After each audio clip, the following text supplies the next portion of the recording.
मैंने इन्हीं 7 साल में माँ गंगा में लाशों को बहते देखा है। मैंने इन्हीं 7 साल में शमशान घाट पर जगह नहीं थी, लाइन लगते देखा है। कोई गोदी में मर रहा था, कोई रोड पे मर रहा था, कोई पीपल के पेड़ के नीचे मर रहा। आसमान निकल गया, धरती निकल गई, या फिर ये नेता निकल गए। ना तो किसी रिक्शे वालों को एक पैसा मिला, ना किसी मजदूर को मिला। आप पकोड़े तलवाने की बात करते हैं, आप एक भी रोजगार दे नहीं पाए, बल्कि पूरे भारत का रोजगार आपने छीन लिया। कि 50 दिन दे दो बहनों भाइयों, चौराहे पर बुला लेना। क्या मोदी साहब चौराहे पर आए? उन्होंने ये भी कहा था कि महिला की सुरक्षा करूंगा। क्या महिला सुरक्षित रही उनके राज में? उन्होंने कहा था कि महंगाई खत्म कर दूंगा, महंगाई की महामारी खत्म कर दूंगा। क्या आज महंगाई 3 गुना महंगी नहीं होगी है?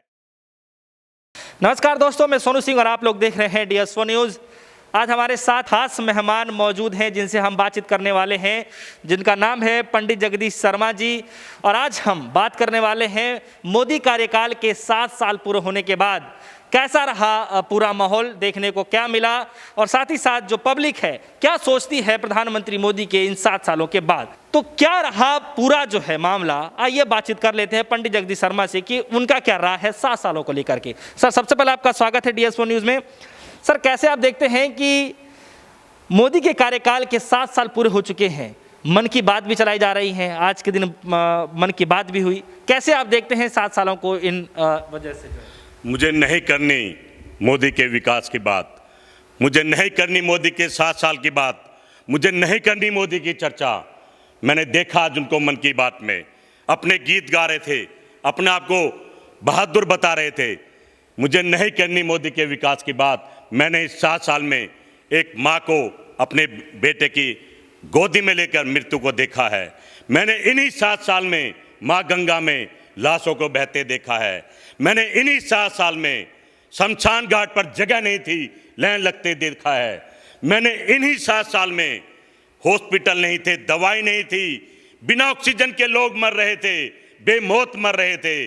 कोई गोदी में मर रहा था, कोई रोड पे मर रहा था, कोई पीपल के पेड़ के नीचे मर रहा था। मुझे नहीं करनी इनके विकास की 7 साल की बात। मैंने देश को इन्हीं 7 साल में बद से बदतर होते देखा है। मैंने देश की अर्थव्यवस्था को इन्हीं 7 साल में बिगड़ते हुए देखा है। मैंने भीख मांगने की नौबत इन्हीं 7 साल में आई मैंने देखा है। महामारी देश में आई इन्हीं 7 साल में मैंने देखा है। मुझे नहीं करनी मोदी के विकास की बात। मन की बात में वो जो कुछ भी कहें, पर आज देश नाराज है, दुखी है, परेशान है, क्योंकि अपनों ने अपनों को खो दिया।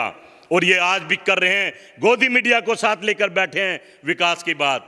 क्या यही विकास है और इसी को विकास कहते हैं? हमें तो शर्म आती है, शायद इन लोगों को शर्म भी नहीं आती है। मुझे नहीं करनी मोदी के विकास की बात। लेकिन सर, सवाल यहाँ पर यह है कि समर्थक जो हैं, चाहे जिन लोगों ने जो है सपोर्ट करके जिताया, उन लोगों का साफ तौर पे कहना है कि लगभग सन 2014 से लेकर के सन 2019 के कार्यकाल में जो भी वादे किए गए थे, लगभग सारे वादे पूरे किए गए हैं। चाहे उज्ज्वला योजना हो, चाहे मुद्रा लोन हो, चाहे कृषि को लेकर के हो, और जनधन खाता हो, तमाम ऐसे चीज़ें जो हैं आए गए हैं। तो कैसे आप देखते हैं स्वच्छता अभियान को सबसे बड़ा जो है इसमें नंबर 1 रखा जा रहा है, कैसे आप देखते हैं? आपने कहा मोटे चश्मे वाले, बड़े बड़े चश्मे वाले, अंधभक्त गोदी मीडिया कह रही है कि मोदी ने अपने वादे पूरे करे। तो मुझे बताइए, उनका वादा यह भी था कि 50 दिन दे दो बहनों भाइयों, चौराहे पर बुला लेना। क्या मोदी साहब चौराहे पर आए? उनका वादा यह भी था कि मैं पेट्रोल डीजल कांग्रेस से सस्ता कर दूंगा। क्या आज सस्ता है? उन्होंने कहा था कि महंगाई खत्म कर दूंगा, महंगाई की महामारी खत्म कर दूंगा। क्या आज महंगाई 3 गुना महंगी नहीं होगी है? उन्होंने ये भी कहा था मैं हर नौजवान को नौकरी दूंगा, साल में 2 करोड़ दूंगा। क्या वो वादा पूरा हुआ? उन्होंने ये भी कहा था कि महिला की सुरक्षा करूंगा। क्या महिला सुरक्षित रही उनके राज में? उन्हीं के लोगों ने उनका अपमान करा और बलात्कार करा। उन्होंने यह वादा भी करा था कि देश को 21वीं सदी में ले जाऊंगा। क्या देश 21वीं सदी में गया? नहीं, वापिस 1947 में वो हिंदू मुसलमान पे आकर खड़ा हो गया। अब इस भारत को दोबारा बनाना पड़ेगा, बहुत मेहनत करनी पड़ेगी, हम सबको काम करना पड़ेगा, गली गली जाना पड़ेगा, लोगों के लिए मदद के लिए खड़ा होना पड़ेगा। जो 70 साल में कांग्रेस ने सोनिया गांधी ने, राहुल गांधी ने, प्रियंका गांधी जी ने, नेहरू जी ने, महात्मा गांधी ने, बाबा भीमराव अंबेडकर ने, जो सरदार भगत सिंह ने, चंद्रशेखर आजाद ने इस भारत को बनाया था, आज वो भारत फिर बर्बादी के रास्ते पर है और बर्बाद है। ये इन्होंने ऐसे वादे पूरे करे।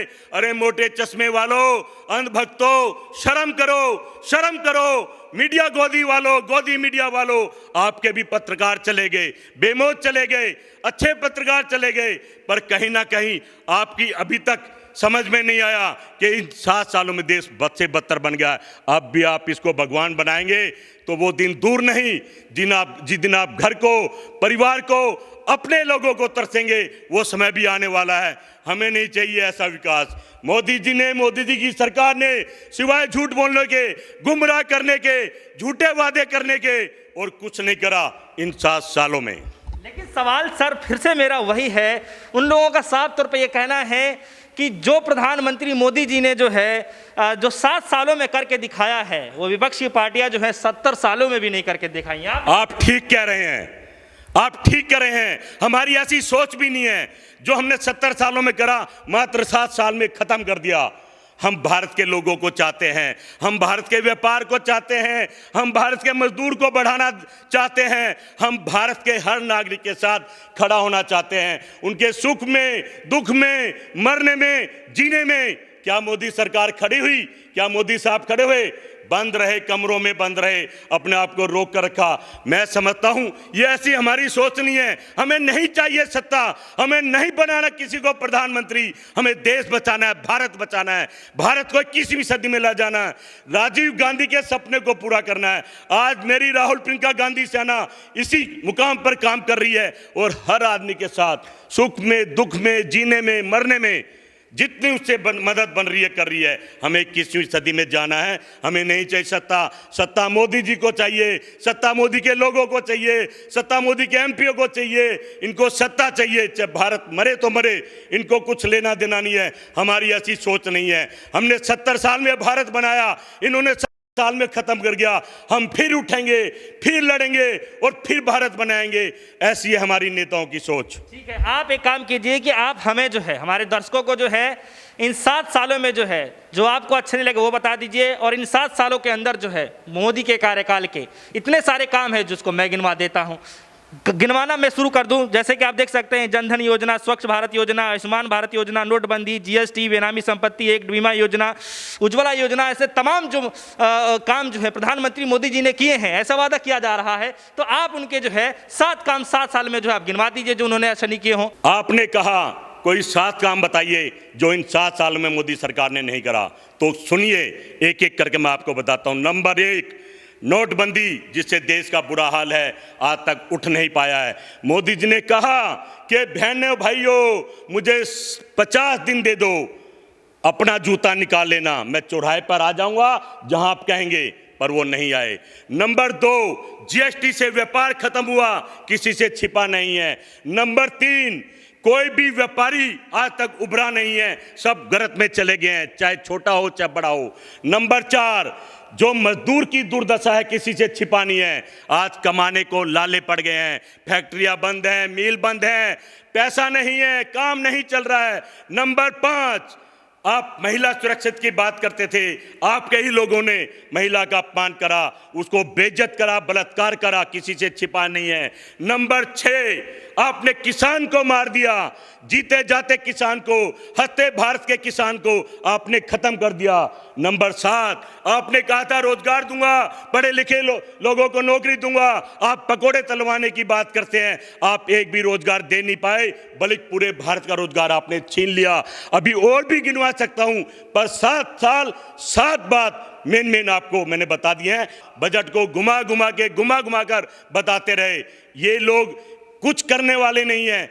खामखा इन्होंने एक काम जरूर करा है, गोदी मीडिया खरीदी, सारे चैनल खरीदे और उनसे अपनी भाषा बुलवाते हैं। लोकतंत्र की हत्या करी है, लोकतंत्र की हत्या करी है, लोकतंत्र की हत्या करी है। इन 7 सालों में इनके अलावा इन्होंने कुछ नहीं करा। देश को गुमराह करा, देश से झूठ बोला, देश को बिल्कुल भीख मंगा बना दिया, आत्मनिर्भर नहीं। ये लोगों ने 7 साल का इनका विकास है जो किसी से छिपा नहीं है। लेकिन सर मैं आपको बता दूं कि अभी 1 साल भी पूरे नहीं हुए, प्रधानमंत्री प्रधानमंत्री मोदी जी ने जो है अपने कार्यकाल के अंदर जो है पैकेज भी दिया था जब पिछली बार कोरोना वायरस आया था, तो आप इसको कैसे बड़ा सवाल है। 20 लाख हजार करोड़ रुपया कहाँ गए? आसमान निकल गया, धरती निकल गई, या फिर ये नेता निकल गए? ना तो किसी रिक्शे वालों को एक पैसा मिला, ना किसी मजदूर को मिला, ना सब्जी वाले को मिला, ना किसान को मिला। एक झूठा दिखावा करते हैं, हमने किसान को दे दिया। किसान भीख नहीं चाहता, किसान मेहनत की कमाई चाहता है, अपने बच्चों को मेहनत से पालना चाहता है, अपनी मेहनत से पढ़ाना चाहता है। अगर उसको देना ही है, सरकार को देना ही है, तो ये तीनों काले कानून वापिस ले लो। मैं समझता हूं किसान खुशहाल हो जाएगा। ये सिर्फ झूठ बोलते हैं, जोर जोर की बोलते हैं, बजट को घुमाते रहते हैं, बजट को घुमा रहते हैं और बताते हैं कि हमने विकास करा है। अगर विकास हुआ है 7 साल में तो भारतीय जनता पार्टी के नेता का विकास हुआ है, भारतीय जनता पार्टी के ऑफिसों का विकास हुआ है, प्रधानमंत्री का विकास हुआ है, गृह मंत्री का विकास हुआ है, गृह मंत्री के लड़के का विकास हुआ है और इनकी स्टेट के मुख्यमंत्रियों का विकास हुआ। अन्यथा सरकार ने कुछ नहीं करा। गरीब आदमी और गरीब हुआ है, मिडिल क्लास का और गरीब हुआ है, अमीर आदमी, बात अमीर आदमी की करेंगे जो कुछ परसेंट इनके टच में थे। आज का अमीर आदमी जितना भी सफेद पैसा था, आज का व्यापारी जितना भी व्हाइट पैसा था, या तो दुबई गया, या लंदन गया, या कनाडा गया, या अमेरिका गया, भारत से सब पैसा व्हाइट का भी ले गया। ये तो बात करते थे सफेद पैसा लाने की। आत्मनिर्भर की तरफ देश बढ़ रहा है, आत्मनिर्भर की तरफ कैसे आप देखते? अगर ये देश आत्मनिर्भर बन रहा है तो हमें शर्म आती है, दुख है कि हमने किन लोगों को चुन लिया, भिखारी बना दिया देश, भीख मांगने पे मजबूर कर दिया लोगों को। ये आत्मनिर्भर हमें नहीं चाहिए। हम कांग्रेस के टाइम में आत्मनिर्भर थे, अपने बच्चों को अपने पैसे से पढ़ाते थे, अपना इलाज अपने पैसों से कराते थे, अपने खाना भोजन अपने पैसों से कराते थे, हम मेहनत करते थे, काम करते थे। अगर आप सरकार देना ही चाहते तो रोजगार देते तो मैं समझता हूँ लोग आत्मनिर्भर बनते। आपने तो भिखारी बना दिया देश को, शर्मसार बना दिया इन लोगों ने देश को, देश के लोगों को। बहुत बहुत शुक्रिया। तो हमारे साथ जुड़े रहे पंडित जगदीश शर्मा जी। हमने उनसे खासा बातचीत करी मोदी कार्यकाल के 7 साल पूरे होने के बाद इनकी क्या राय है। हालांकि थोड़ा सा ज़्यादा ही उत्सुक होकर के बताने लगे कि क्या क्या चीज़ें हुई हैं, लेकिन ये देखने वाली दिलचस्प बात है कि क्या वाकई में मोदी कार्यकाल के 7 साल होने के बाद जो है जनता क्या खुश है या उनके मन में क्या चल रहा है। मेरा भी एक आखिरी सवाल है आप लोगों से, जिन लोगों के पास ये वीडियो पहुँच रही है, आप लोग भी कमेंट करके जरूर बताएं कि मोदी कार्यकाल के 7 साल होने के बाद आपकी क्या राय है। फिलहाल के इतना ही। जुड़े रहेगा हमारे साथ, देखते रहिएगा DS1 न्यूज़। धन्यवाद।